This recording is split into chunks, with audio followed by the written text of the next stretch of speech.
दोस्तों के साथ शेयर करें। इस तरह का चूल्हा हर बंदा बना सकता है, हर बूढ़ी बना सकती है। क्यों अमनी जी, जी कही जाना।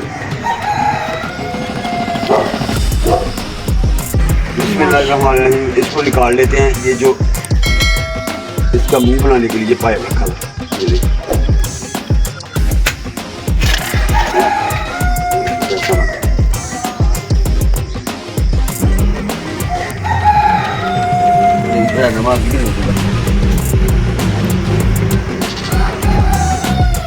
ठहरो रुको जरा, आज की वीडियो शुरू करते हैं। देखो आज की वीडियो में हम क्या बनाने वाले हैं। ये देखिए, ये चूल्हा बनाया है और इसे बनाना कैसे है आपको इंशाल्लाह मुकम्मल वीडियो देखेंगे तो पता चलेगा। ये बहुत खूबसूरत चूल्हा बना है और अल्हम्दुलिल्लाह आप अपने घर में बना सकते हैं बड़ी आसानी से।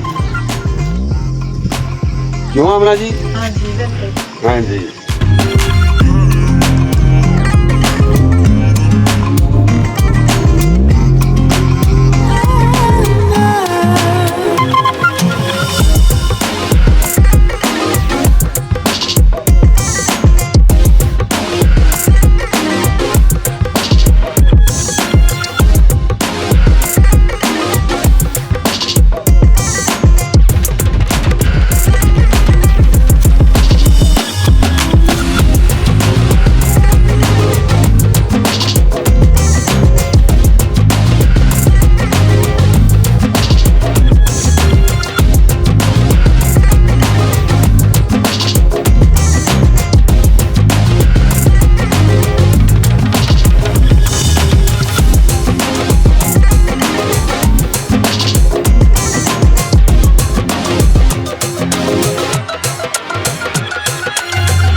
हैं।